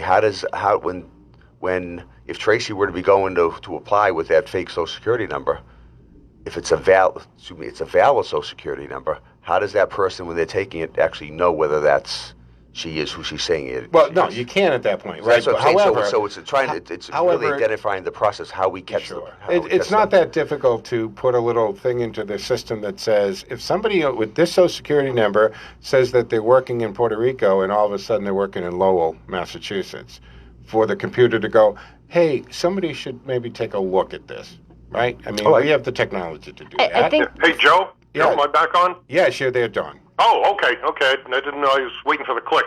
Yes, no. If an illegal alien or anybody comes here, lands at Boston, they go to any hospital and get free medical care. Before I do, I have to pull up my paperwork. An illegal alien just walk in. So we, the taxpayers, have to pay for that. Plus, when I buy my over-the-counter medication, I have to pay a sales tax on my antihistamines and cough medicines. It's only prescription that I don't pay a sales tax. And it's like, but it's health care. Why do I have to pay a sales tax on health care? But my only reason for calling, for the senator, for Joe, and for Tracy, I renewed my driver's license. I was told I had to bring down certain documents to prove that I was a legal American. So I brought them down. They took them, Joe, Senator, and Tracy, and they scanned them. They scanned my birth certificate. They scanned my DD-214 certificate into a system. I didn't say anything because I know they didn't like me being there because I asked a lot of questions. My question to all three of you, why did they scan these documents into a system? I mean, wasn't the fact that I was bearing them and they proved who I was, along with my previous driver's license, wasn't that enough? Why did they scan it into an electronic system that could be possibly hacked, or with the Registry of Motor Vehicles, their personnel there was stealing stuff, or the registry doesn't look at letters that they get from out of state? Why is my most private document scanned into a system? What function does it perform? Do they have somebody at the registry that looks at this and they go to St. Louis and they look at my DD-214, or they go to Boston and check out my birth certificate? What purpose was scanning my private documents into an electronic system that could be hacked and have these stolen, putting me at great effort trying to get my good name back? Does anybody have a clue, and can anybody get me an answer? I can tell you this, that the process, or the real ID, and I actually just had to renew my license, so I just went through it. And I can tell you, I did not realize that if they took my information, I did not see them scanning it, so I did not know that they were right in front of me, Senator. Right in front of me. And nowhere that on the documents that the registry sent me, Senator, did they tell me that they were going to scan it, because then they would have had a real big fight with me at the registry. Did you go to the and I'm just asking out of curiosity. Registry of Motor Vehicles in Brockton. Okay. I actually went to And then they gave me a rash and they said, Don, your eyesight's terrible. So I'm looking at the equipment. The eyepieces were smudged. Somebody had been touching them. So after I cleaned them, I could read it. I'm wondering, does the registry check their equipment before they bring people in? But I don't know. And Don, I don't know if that's part of this. So it's getting the Real ID was mandated after 9/11. So every state had to go to a Real ID form. And that is because we have a lot of people here with fake and fraudulent documents? Why are these people here? Why aren't they being removed? Why do I have to go through extra effort as a citizen to prove myself, but yet, I guess in the State House, they want to give driver's licenses to anybody who shows up? How does that work with the Real ID? First of all, the Real ID was mandated by the federal government after 9/11. Compared to the undocumented being able to get a driver's license. Undocumented right now don't get a driver's license. No, but if they do with that bill that they're talking about, how would that work? That's still in discussion. It came out of committee. We don't know. No one's voted on that yet. The committee has released it. What they would establish has not been presented to Question: What if an illegal shows up with 5 different fake IDs? Can they get 5 different licenses if they're good? Don, I'm not going to lie. This is some of the questions that. This really frosts me, Senator Moore. I mean, I'm paying sales tax on medication that I need. I can tell you, and I don't get to write it off of my income tax, and now I have to prove I'm a citizen. Well, what about these other people that might be getting a license? Do they have to prove anything? Well, I do. I can tell you this. Yes, they do. Because I have actually had people come to the office that, I shouldn't say come to the office, approach me that they have a friend who's been here all these years that actually somehow got a license that now couldn't produce the documents that they were being required, and now they can't get driver's licenses. So the process of 9/11 of the Real ID is working. It's filtering people out who shouldn't get licenses. The question is my concern with the whole issue of the legislation is, and again, we haven't seen what they're going to be proposing, is, we have law enforcement, we have some parts of law enforcement agreeing with it because they say now these individuals will be safer on the road because they're going to get driver's training. If there's an accident, there's going to be mandated that they'll have to have insurance like everyone else does. Yeah.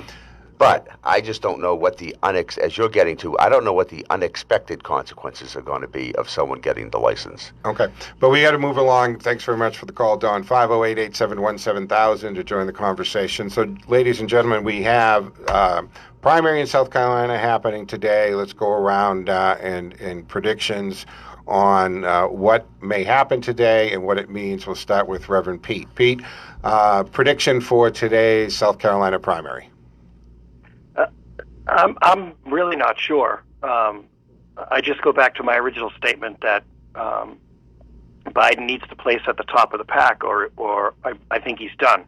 It'll be interesting to see how well Sanders plays in the South. I think Buttigieg's been doing a lot of work down there, so I think those might be your top 3.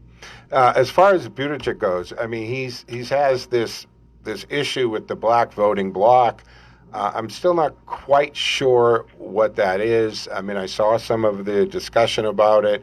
Some of it might have to do with being openly gay among the Southern Christian or Southern Baptist or Southern Bloc having a problem with that. Who was it, Clayman, right? Representative Clayman saying, look, they call it, the black community actually calls it on the DL, the down low, so he might have a lot of problem with that. I'm not sure if that's it. I know he had issues as mayor. The black community in South Bend had a problem with how he handled an officer-connected shooting. So if he does very poorly in South Carolina, does that ripple through Super Tuesday for him, guys? Tracy? I don't know. It's just a blip, and then it's. I think Bernie has so much momentum right now, and he's really stirring up the. I think Bernie takes it, honestly. Yeah. I think he takes the momentum. He's having Burn-a-Palooza here for the next 4 days. Yep. He's in Worcester. Yep. A lot of people like what he says, and it's going to be it's a reality check to us of, hey, we got to do something. But I think Bernie takes it. All right. So do you think it actually going into Super Tuesday, after Super Tuesday, it's going to be a Bernie Bloomberg showdown? I think it depends on how well Bloomberg does on Super Tuesday. Yeah. I think Biden's going to be, he will win South Carolina. The question is the amount. Just looking at the 2 polls, the smallest margin of victory is 9%. One has him ahead by 21 points. Another one has him ahead by 9.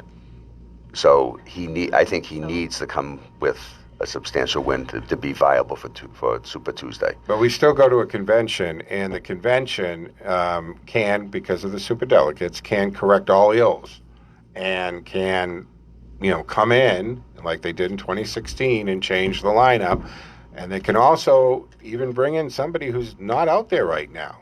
And that hasn't really happened. I don't know did that ever happen. Has it happened? The last time a brokered convention was, 52, I think? Oh, that's a good question. I have no idea. Yeah, I think it was like 52. I don't know if you know that, Reverend Pete, but it was a long time ago. It's not something that commonly happens. So, could that happen? Could they bring somebody that isn't even on the radar right now end up coming out at the convention? This goes back to what was happening during the Republican primaries and when we were talking about the convention with Trump, and it's everything old is new again almost. Yeah, I don't think they can. If Sanders locks this up, I don't see how they're going to be able to bring someone in. Yeah. And take it away from them. It just. I think if they attempted to do that, there'd be a revolt of and proportions so. that no one can. Oh, absolutely. I agree with you. Yeah. And I don't want to go off into another tangent here or send this discussion, but you have to admit that the Bernie supporters have been the most vocal and violent. I mean, from Scalise to the Project Veritas video, where this wasn't just some fringe volunteer. This is a paid staffer talking about, what the streets would look like and how they would go ballistic. And also he talked about, that the whole re-education camp for Trump supporters. And that's why free college tuition is all about that, because if the government's paying it, then they get to decide what it's taught. 508-871-7000. We've got another minute here, so let's go to the phones.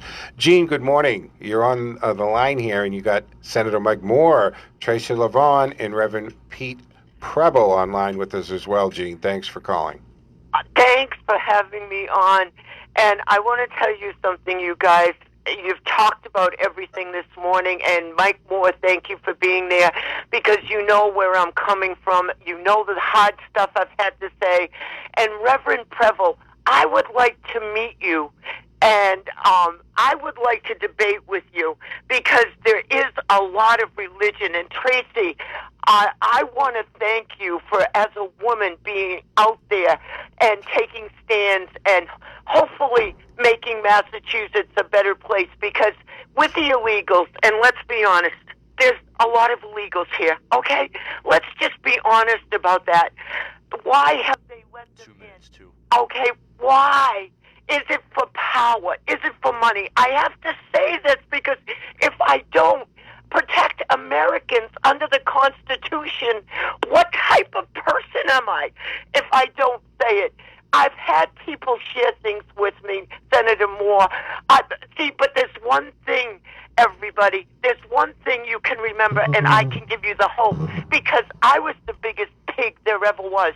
I was so beautiful, Tracy, as a woman. All right, Gene, do you have an actual question or comment? Because we're running out. We got about 40 seconds. All right, the comments I'm making, Joe, I want to resound with the fact of a reality check for what's going on today, and we have to get to the crux of everything, of what's reality check for what's going on. But this is America. Joe, this is WCRN. This is Radio Free America, and I love you. The fact that you're on here, it proves it's still America. 1 minute. And I thank you for that. And praise Jesus. That is the world's greatest gift. I repented. Last call for souls. Love you guys. Thank you, Gene. I always appreciate the call. All right, guys, we only have less than a minute here. Around the table, any final thoughts? So you're on the phone, so we'll start with you, Reverend Pete. Any final thoughts you want to leave us with? Tune in tomorrow at 6. We'll hear more. All right. So don't forget, tomorrow morning, 6 o'clock, debut show of Faith in America with Reverend Pete. We'll be there. Look forward to it. See you in the morning, Reverend. 30 seconds. No disrespect, Reverend Pete, but I'll be sleeping. Yeah. All right. Tracy, you have any final thoughts coming into Super Tuesday that you think we should keep a mindful watch on? Just keep watching, pay close attention, use multiple sources for your media, and go to my website, tracyforcongress.com. And Senator, you got about 10 seconds. I just hope everyone, just remind everyone, come out and vote on Tuesday, presidential primary day. Don't forget. Oh. And actually, early voting was taking place. All right, 2 seconds. I'll be back tomorrow morning, 6 a.m. for the debut show. Have a good day.